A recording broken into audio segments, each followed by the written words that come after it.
Amados, eu queria que os irmãos abrissem em Mateus capítulo 18, verso 19. Nós vamos falar hoje sobre 8 princípios para realizar o propósito de Deus. 8 princípios para realizar o propósito de Deus. Por que eu quero falar em 8 princípios para realizar o propósito de Deus?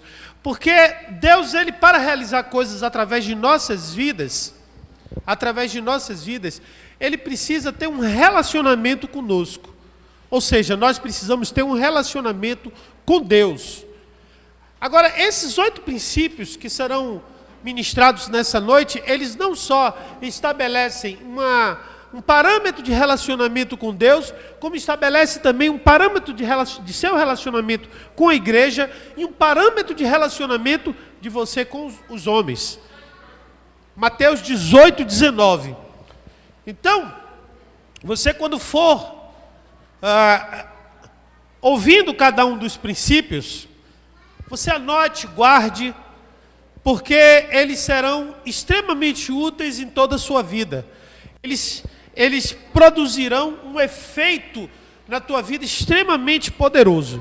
Então vamos abrir Mateus capítulo 18, verso 19.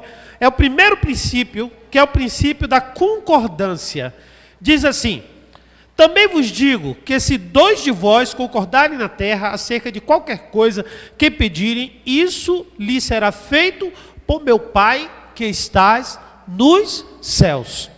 Diga assim: concordância.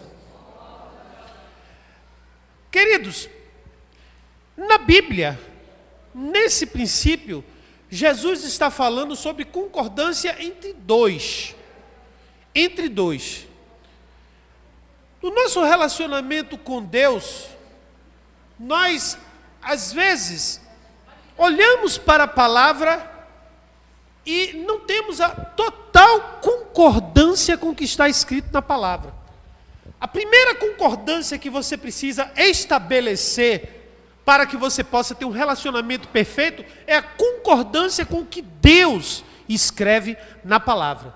Se Deus estabelece algo para você, você diz assim: eu concordo, Senhor. Quando Ele estabelece um mandamento, você precisa dizer: eu concordo. Mesmo que aquele mandamento seja algo que seja complicado, difícil para você. Mesmo que seja algo que, a princípio, demande na sua vida uma mudança muito drástica da sua forma de pensar ou da sua forma de agir. Uma outra forma de você entender esse relacionamento seu com Deus é que, em determinadas situações, você está só.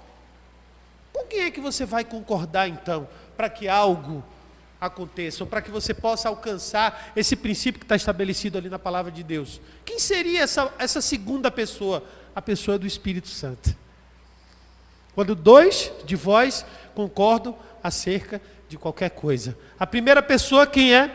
É você. Mas você está só. Com quem é que você vai concordar? Com o Espírito Santo.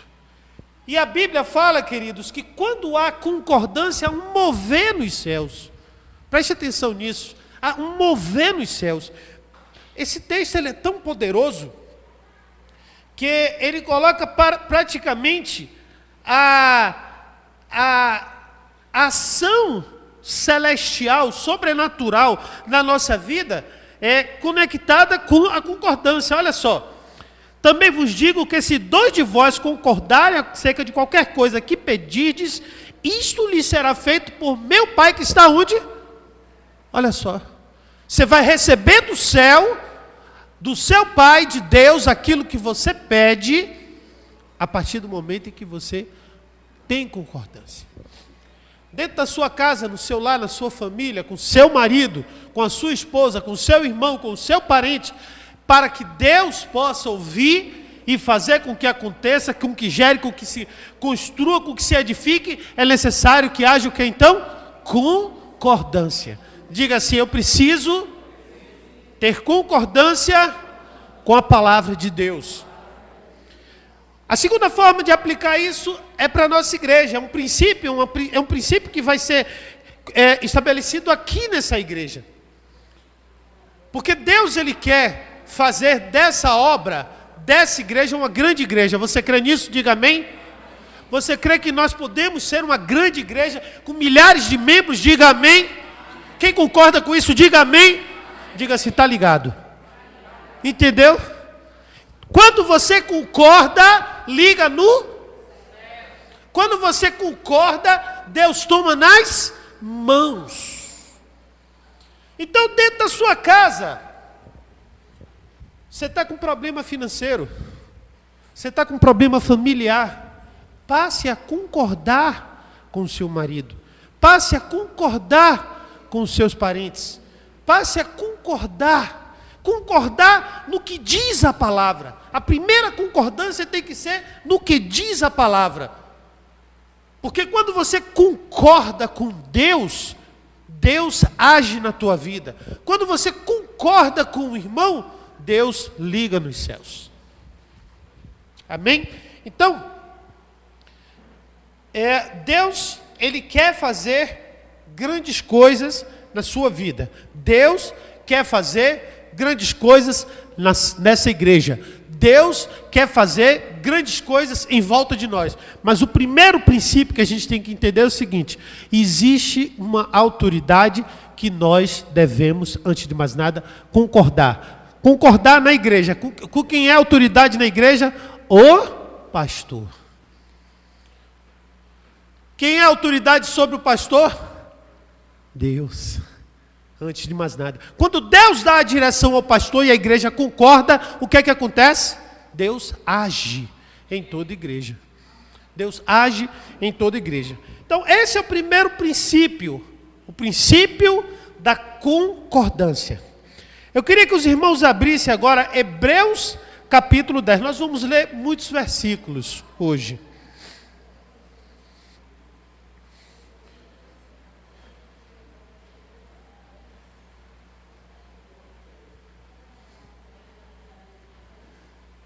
Hebreus capítulo 10, o verso é o 16. Hebreus capítulo 10, verso 16.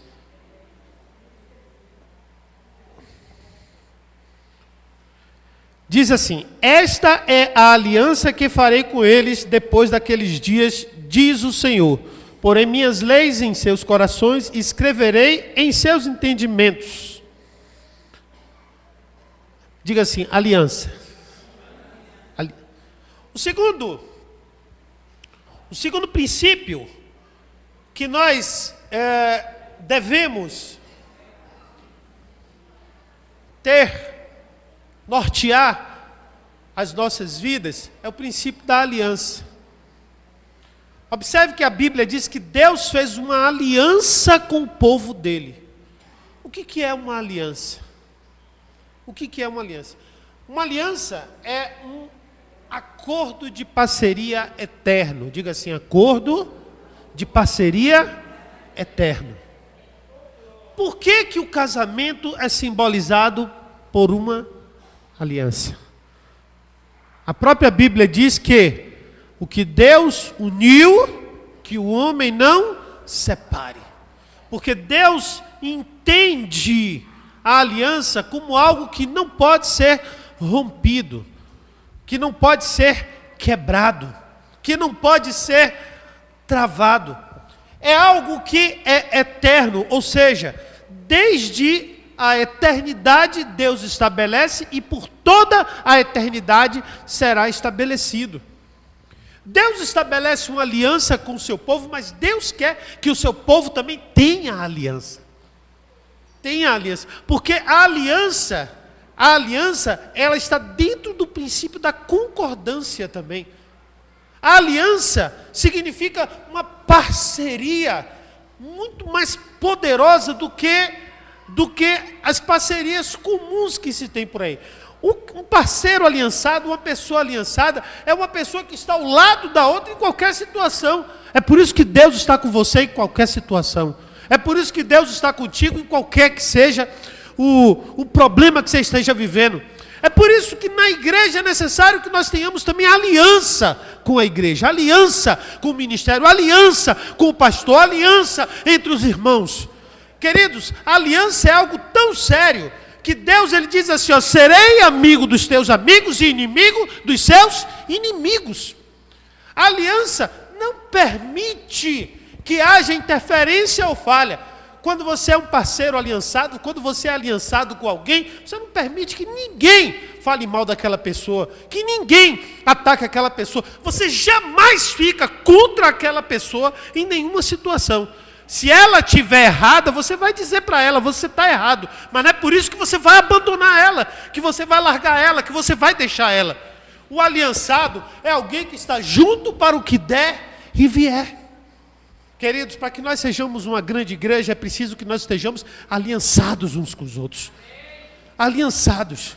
Às vezes, dói no meu coração, eu vi que A falou, B falou, C falou da igreja, falou do pastor, falou disso, falou daquilo. E por que não vem até o pastor e fala? E por que não vem até a mim e diz? Está achando ruim? Você é parceiro, aliançado, então vem até mim e fale. O que está faltando? O que tem que corrigir? O que tem que ajeitar? A pessoa aliançada é aquela pessoa que você pode confiar, que você pode entregar. Olha, você quer ver quem é que sabia o que era aliança? Davi. Davi e Jonatas. Nunca houve uma aliança na Bíblia tão forte quanto a de Davi e Jonatas. Você se lembra que Jonatas era aliançado com Davi, o pai de Jonatas queria matar Davi. E Jonatas defendia Davi em todas as situações. Estava ali junto com Davi em todas as situações. Em todas as situações.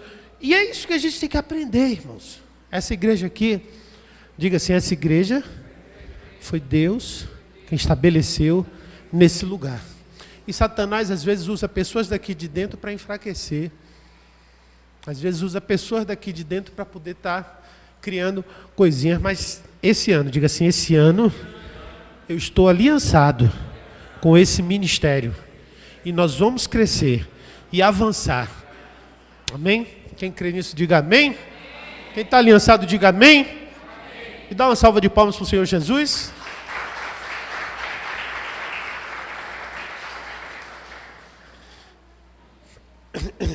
Terceiro princípio, Isaías capítulo 46.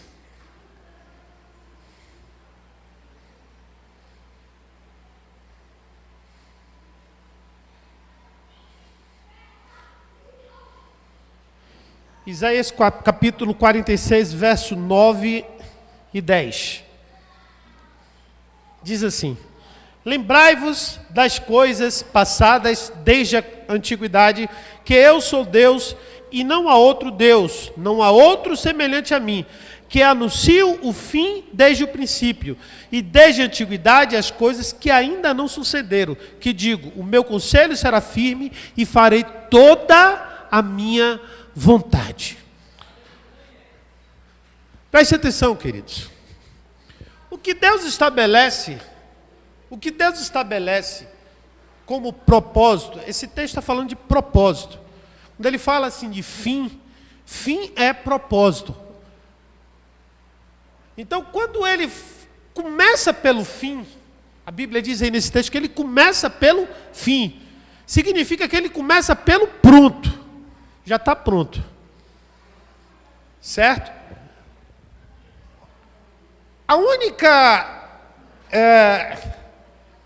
forma que a gente tem que compreender é que existe um caminho a seguir, mas já existe um final. Não é assim? Quer ver uma coisa? A Bíblia já ensinou sobre o futuro? Já fala sobre o futuro? Fala sobre a vinda de Jesus? A vinda de Jesus é quando? Não é no futuro? Mas ele não já fala, a Bíblia não já disse que Jesus irá voltar? Virá? A Bíblia não já disse como será a terra? A Bíblia não já disse o que acontecerá? Por quê? Porque quando Deus faz alguma coisa, Ele parte do fim, Ele não parte do início. Ele não parte do início. O nome disso é propósito. O nome disso é propósito, ou seja, Ele já fez sabendo o que vai acontecer.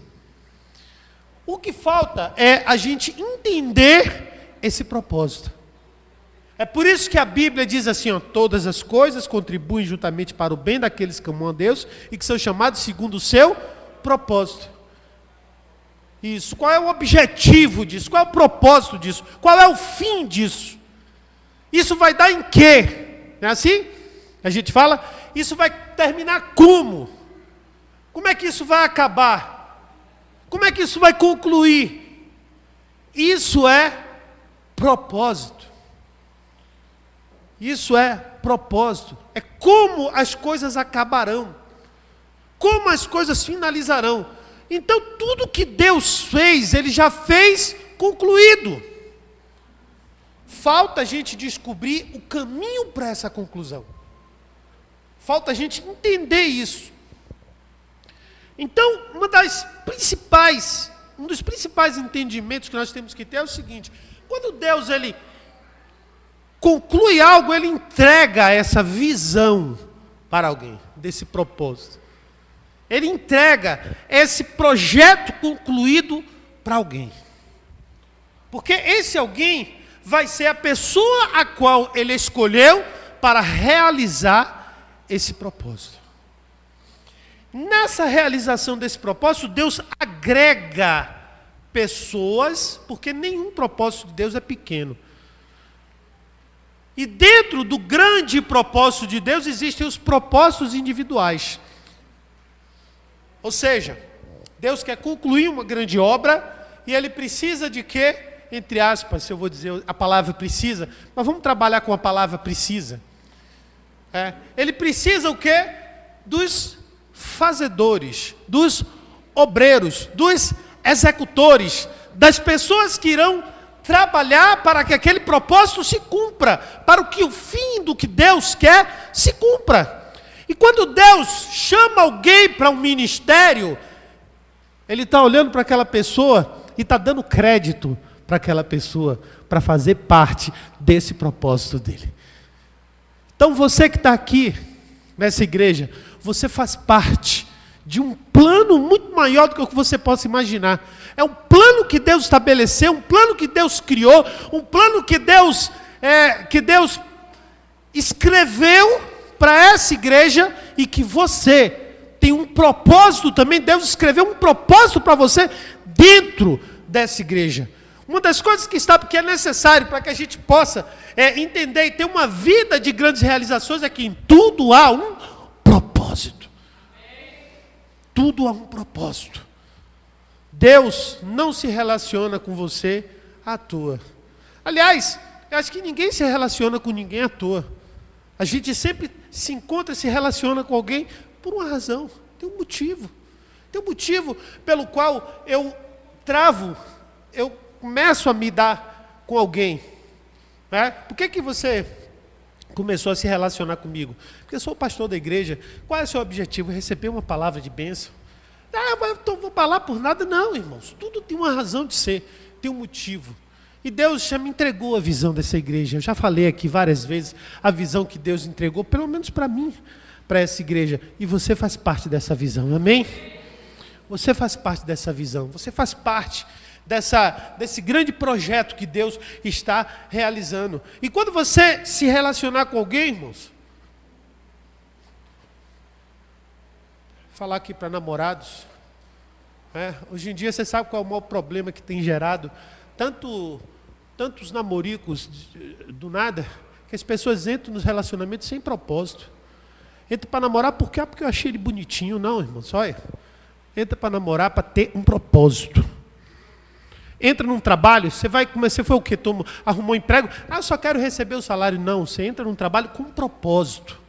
Eu quero crescer, eu quero chegar a tal ponto, eu quero isso, eu quero aquilo, e assim por diante. Ter objetivo, definição na sua vida, para não viver uma vida sem propósito. Você tem que ter uma vida com propósito, uma vida com objetivos, uma vida com princípio, meio e fim. O quarto princípio para que você possa realizar grandes coisas, o quarto princípio para que você possa travar um relacionamento com Deus de intimidade e de grandes realizações, o quarto princípio para que essa igreja possa alcançar grandes conquistas e realizar o propósito de Deus é transparência. Transparência. Vamos abrir aí Amós capítulo 5. Não, capítulo 3. Amós capítulo 3.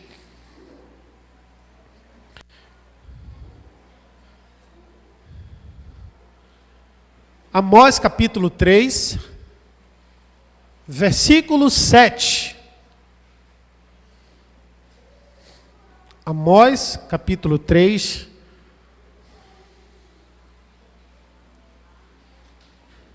versículo 7, diz assim: certamente o Senhor Deus não fará coisa alguma sem ter revelado o seu segredo aos seus servos, os profetas. Vocês observaram que cada princípio eu tenho utilizado a forma como Deus age para conosco? Porque se nós entendermos a forma como Deus age para conosco, nós vamos ter reciprocidade no nosso relacionamento com Deus, que a gente não precisa revelar nada para Deus, porque Deus já sabe de todas as coisas. Mas a gente também vai trazer isso para os nossos relacionamentos colaterais. O que é esse texto denota? Que Deus, ele é o quê? Ele é um Deus transparente. Transparente. Quando ele tem algo com alguém, que são os profetas dele, quando ele tem um propósito com alguém, quando ele tem um chamado, um escolhido, ele não esconde absolutamente nada daquela pessoa. Ele revela todos os planos dele para aquela pessoa. Ele revela, ele deixa claro o que é que ele quer. Por quê? Porque Deus quer que você realize o que ele quer realizar. Ele não esconde. A Bíblia fala em profetas, porque os profetas são os servos que o Senhor estabeleceu para levar o quê? A sua vontade para o povo. Eu sou profeta de Deus aqui nesse lugar. Eu trago a vontade de Deus para aqui, para essa igreja. O Senhor revela para mim o que Ele quer para essa igreja. O Senhor fala o meu coração e diz a direção que deve ser dada para essa igreja. Vocês estão entendendo como estão todos os objetivos conectados? Se Deus revela, você concorda, a gente faz.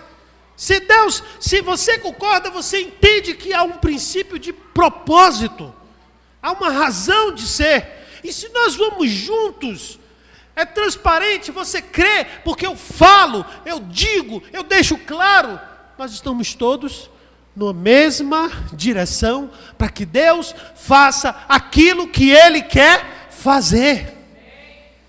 Queridos, quando estamos dentro do propósito de Deus, as coisas na nossa vida, elas fluem. Você crê nisso?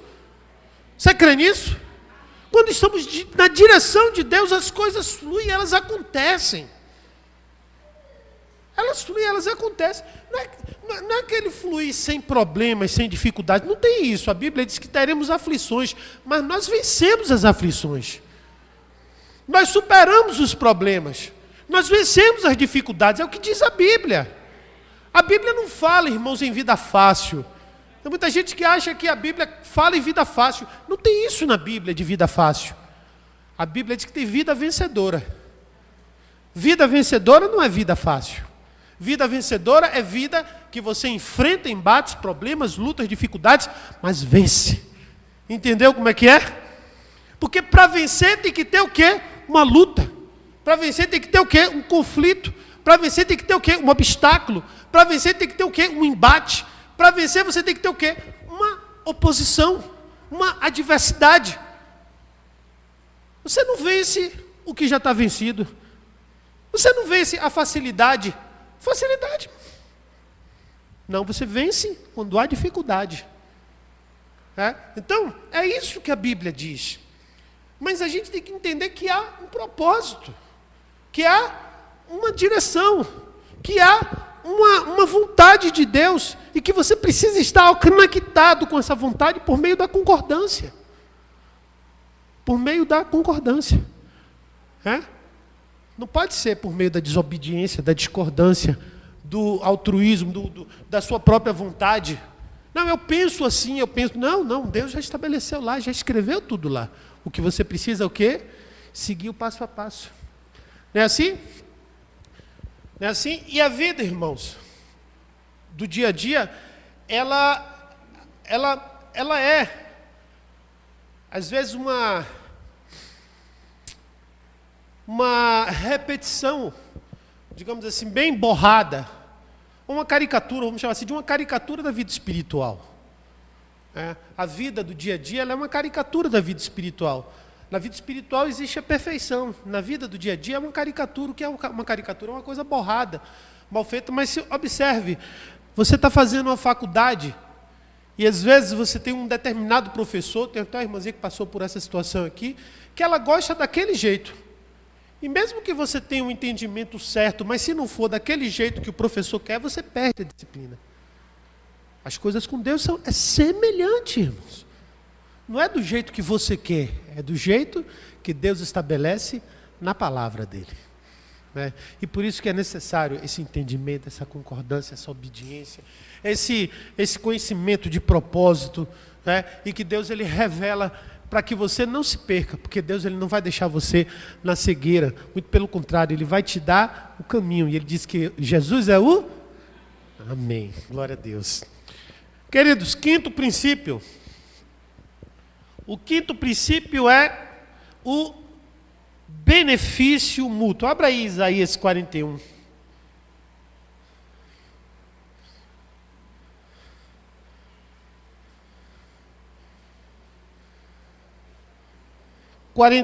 Verso 6. 41:6 diz assim: um ao outro ajudou, e ao seu irmão disse: esforça-te. Olha só. O que é que esse texto está dizendo aí? Um ao outro ajudou. Significa que nós temos que estar pensando sempre em apoiar o outro e da mesma forma o outro nos apoia. E quando ele diz esforça-te, é como se um estivesse dizendo para o outro assim, ó, esforça-te. Entendeu? Esforça-te. Os dois falando ao mesmo tempo. Esforça-te. Benefício mútuo. Não existe na vida espiritual sanguessuga. Sabe o que é o sanguessuga? Chega ali, cola e só faz receber, tirar. Não, irmãos. É dar e receber. É dar e receber. Em Israel, na região de Israel, e na Bíblia você vai ler 2 mares que tem lá. Um mar, que é o chamado Mar da Galileia, que nesse mar nós vimos, por exemplo, o milagre da pesca maravilhosa. Um local cheio de vida. Um local cheio de variedades de peixe grandiosas, aonde Jesus chegou para Pedro e disse: olha, lança ali a rede, no mesmo lugar onde Pedro havia tentado pescar e não tinha conseguido, mas ele disse: vai lá, lança a rede naquele mesmo lugar. E Pedro foi, lançou, e o que que ele veio? Com 156 peixes grandes, uma grande pescaria. E existe um outro mar que não tem vida nenhuma, não tem nenhum peixe lá. É o chamado Mar Morto.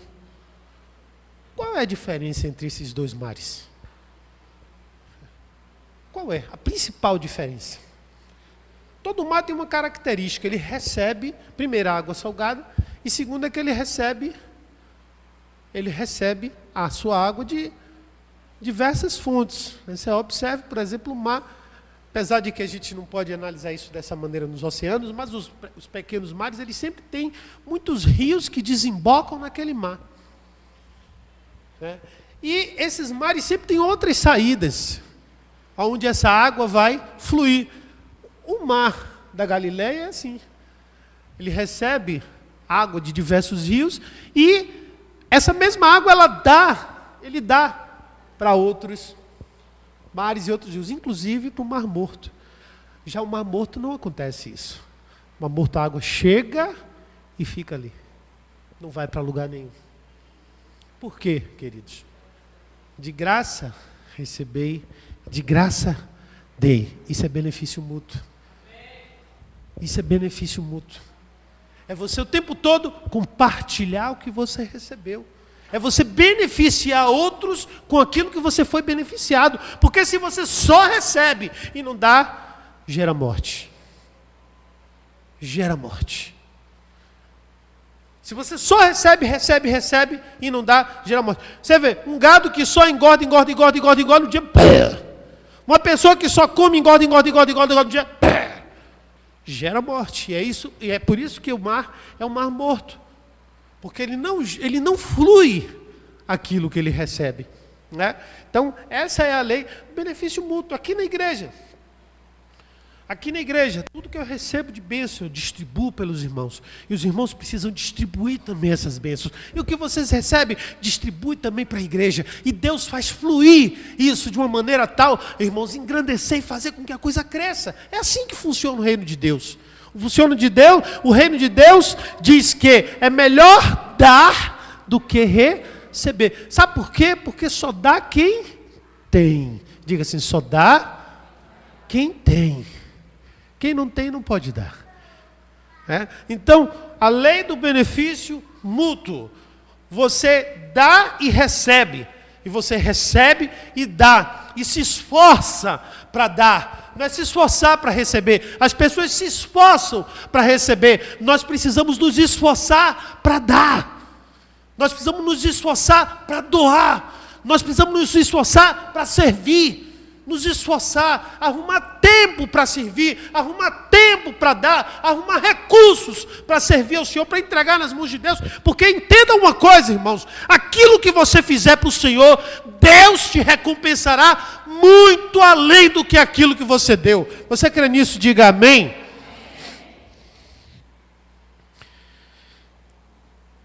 Sexto princípio. Lucas capítulo 9, verso 23.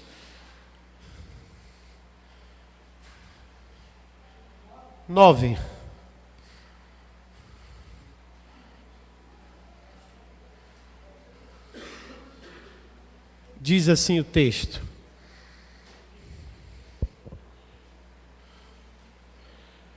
E dizia a todos: se alguém quer vir após mim, negue-se a si mesmo e todo dia tome a sua cruz e siga-me. Diga assim, sacrifício.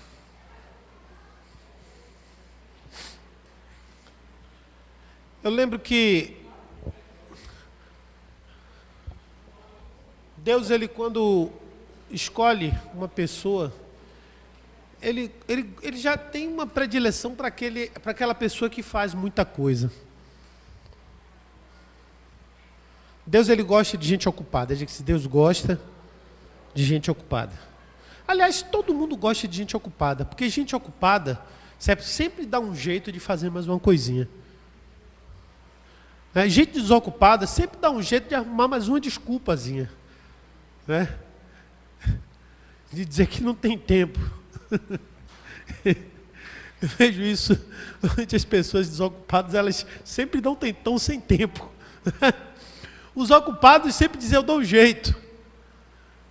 Sempre estão fazendo um sacrifício para poder fazer mais alguma coisa.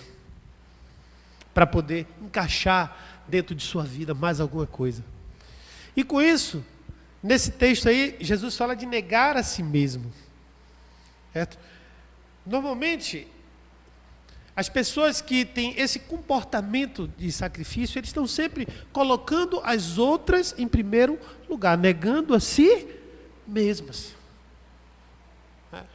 Isso é um princípio poderoso, irmãos. É um princípio que te eleva no reino ao patamar de primeiro nível. A Bíblia diz o seguinte, que aquele que a todos servir aqui, nega a si mesmo, serve a todos. Lá ele vai ser servido. Entendeu? Então, o sacrifício que você faz aqui, eu não estou falando de sacrifício, negócio de botar bode em altar, nada disso não. Eu estou falando de você sacrificar seu tempo, sacrificar suas horas de descanso, sacrificar às vezes recursos financeiros, você tem que se apertar, entre aspas, para poder operar, ajudar, servir ao Senhor na obra. Tudo isso, irmãos, Deus faz com que gere bênçãos sobre tua vida. Você acha que Deus ele é cego? Diga assim, Deus é cego? Deus não está vendo?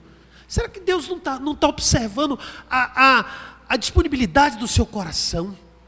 Como você está se colocando para Ele? Né? Claro que tem coisas que a gente tem que entender que é Ele que faz. Mas aquilo que você puder fazer, e até aquilo que você precisar se sacrificar para fazer, faça. Faça. Porque não tem melhor pagador do que Deus. Não tem melhor pagador do que Deus, irmãos. Deus, ele jamais vai ficar devendo nada para ninguém, até porque ele dá de graça. Ele dá muito mais além do que pedimos ou que pensamos. Imagine só, se ele nos dá o que não merecemos, ele nos dá além do que merecemos, imagine o que merecemos. Imagine por algo que foi feito. Esse é o entendimento que a gente tem que ter da lei muito claro. Porque tem gente que diz assim, eu estou vivendo na graça e não na lei. Eu digo, irmãos, para que Deus cumpra a graça, Ele primeiro cumpre a lei. Entendeu?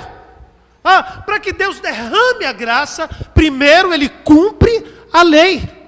Para que Deus faça por você o que não merece, primeiro Ele vai fazer o que você merece. Vou dizer que é primeiro, mas certamente Ele vai fazer o que você merece. Certo? Então como é que a gente não vai se sacrificar, se esforçar para servir a esse Deus? Para se colocar diante desse Deus? Porque se a gente tomar isso como real para a nossa vida, queridos, Deus abre as janelas dos céus para você. Deus abre os céus para a tua vida. Você quer ter um 2017 de céus abertos? Então se prepara a tua agenda para colocar as coisas de Deus nela. Prepara a tua agenda para poder colocar, encaixar onde não dá para encaixar. Prepara a tua agenda para servir ao Senhor. O negócio diga assim, pai, isso aqui eu posso tirar, isso aqui eu posso tirar, isso aqui eu posso tirar. E vou colocar aqui as coisas de Deus. E as janelas dos céus se abrirão sobre a tua vida. Você crê nisso? Diga amém. Glória a Deus. Estou ouvindo um pouco amém hoje.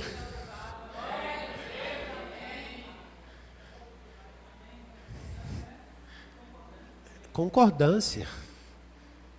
Quem quer um 2017 abençoado? Diga assim, eu preciso concordar com o meu pastor, com a Bíblia. Eu preciso ter uma aliança com Deus, com essa igreja. Eu preciso entender os propósitos de Deus e caminhar nesses propósitos. Eu preciso ser transparente. Eu preciso dar e receber. Cadê? Essas partes aí vão ficando mais difíceis, eu entendo. Mas vamos lá. Eu preciso ser transparente. Diga assim, eu preciso ser transparente. Irmãos, eu quero olhar nos seus olhos e saber quem você é. Assim como eu quero que você me olhe nos meus olhos e saiba quem eu sou. Né? Vamos para o sétimo. O sétimo. Abra aí, Deuteronômio, capítulo 32, verso 30.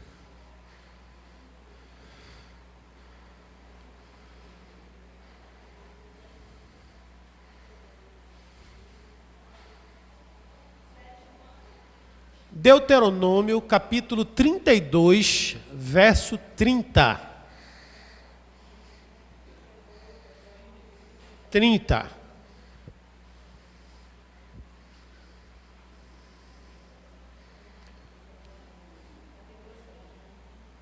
Diga assim: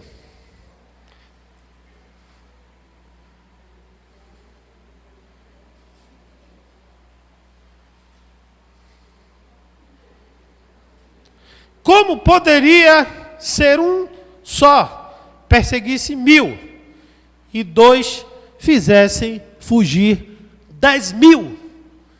Só essa parte aí. Diga assim: bota 1000 para correr. 2, 10.000. Fosse uma conta normal, seria o quê? 1.000, 2, 2.000. Não é verdade?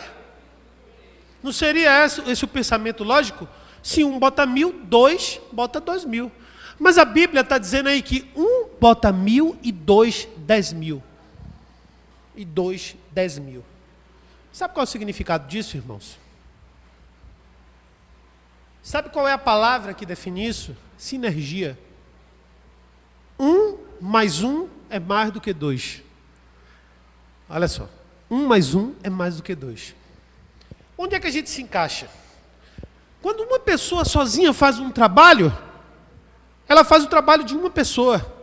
Mas a Bíblia está dizendo que debaixo, se você continuar a ver o texto, você vai ver que ele fala de rocha com R maiúsculo. Quando fala de rocha com R maiúsculo, está falando de quem? De Jesus, né? Então, olha só, lendo o texto todo, diz assim, ó: como poderia ser um só perseguisse 1000, 2 fizessem fugir 10.000, se a sua rocha os não vendera e o Senhor nos entregará? Ou seja, com Jesus, preste atenção, com Jesus, 1 mais 1 é 10. Diga assim: com Jesus, 1 mais 1 é 10. Dentro da igreja, irmãos, se um faz só, ele faz o trabalho de 1. Mas quando é 2, faz o trabalho de 10.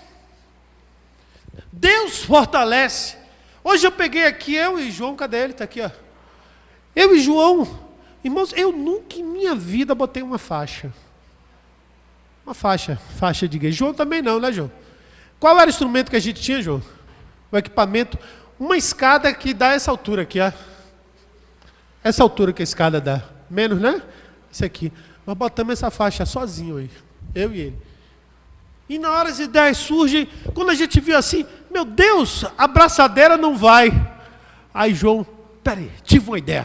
Aí somou uma braçadeira na outra, as 2 braçadeiras foi, aumentou, dobrou o tamanho das braçadeiras. Quando viu, deu certo. Por quê, irmãos? Porque quando mais pessoas estão envolvidas num trabalho, principalmente o trabalho do Senhor, 1 mais 1 é 10. Um bota 1000 para correr, 2 bota 10.000 para correr. Agora você vê isso numa batalha espiritual de oração. Se uma irmã, a gente está precisando inclusive fortalecer o culto de oração aqui de quarta-feira, foi para a placa como culto oficial. Você olhar lá na placa, está lá quarta-feira, 15 horas. Então se você está em casa, e muitas de vocês estão em casa dia de quarta às 15 horas, venham para a igreja orar. Venham para a igreja orar, porque se um bota 10, bota 1000, e aí a Bíblia está falando de 1000 inimigos, quando está falando de 1000 inimigos é 1000 demônios, certo? 1000 demônios. 2 bota 10.000. 3 bota quanto, irmãos? 4 bota quanto, irmãos? 5 bota quanto? 100 bota quantos? Você está entendendo o poder que há nisso? O que nós precisamos é praticar. Praticar. Tem lugar aqui na frente, olha quem está em pé aqui, tem lugar aqui na frente. Tem lugar aqui na frente, tem lugar vazio aqui na frente. Somente visitantes aí. Então, queridos, uma coisa que nós precisamos entender é o seguinte: na igreja não existe agir sozinho, existe agir. Por que Jesus, veja só, a Bíblia fala assim, Jesus mandou de 2 em 2, foi à toa? Foi? Não foi à toa que Jesus mandou de 2 em 2.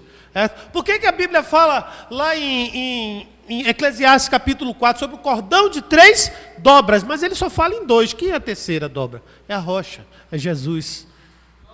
Você está entendendo? Então, quando há 2, e isso vai, mais uma vez, para o princípio de concordância, todos os princípios que nós temos falado aqui, é a sinergia. Deus opera. 7º, sinergia. Sinergia. É o princípio da sinergia. 1 mais 1 é mais do que 2.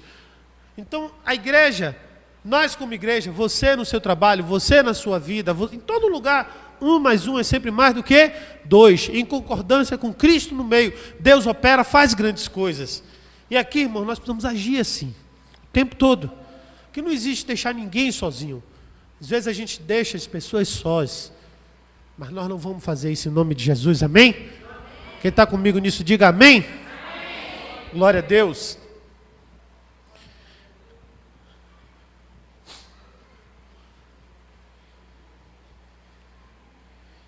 E o 8º princípio, irmãos. Eu queria que os irmãos abrissem aí em Isaías capítulo 43.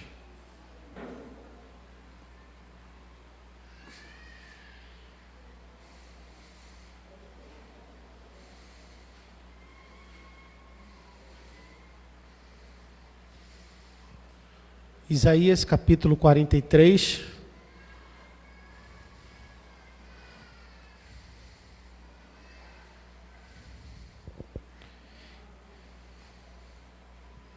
E depois Romanos capítulo 8. São 2 versos. O primeiro diz assim, Isaías 43, verso 13. Verso 13, diga assim, ó, antes que houvesse dia, eu sou. E ninguém há que possa escapar das minhas mãos. Agindo eu, quem impedirá? Diga assim, agindo Deus, quem impedirá? Agora Romanos capítulo 8.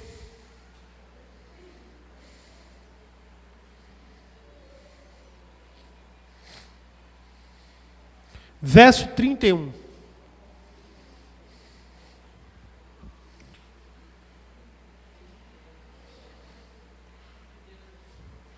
Diz assim: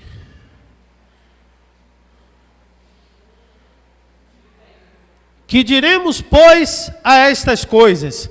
Se Deus é por nós, quem será contra nós? Diga-se, se Deus é por nós, quem será contra nós? É o princípio da soberania de Deus. Deus, ele é soberano sobre todas as coisas. Se ele estabeleceu uma visão, se ele estabeleceu um propósito, se ele estabeleceu uma vontade, se ele escolheu um povo, se ele escolheu um lugar, se ele determinou que vai acontecer alguma coisa, ninguém, diga assim, ninguém pode impedir, e ninguém pode se levantar contra essa igreja, porque a Bíblia diz que se Deus é por nós, quem será contra nós? Você crê nisso? Diga amém. Amém. Na tua vida, se Deus é contigo, ninguém pode ir contigo. Amém. Absolutamente nada, irmãos. Isso é uma coisa que a gente tem que ter convicto. Tem hora que a gente fica, Deus, Deus, Deus. Deus está no controle. Deus está no controle. Não importa a luta, o problema, a dificuldade, o conflito, a aflição, a adversidade. Não importa o que você esteja passando, se Deus é contigo, ninguém pode ser contra você. Quando Ele opera, ninguém impede.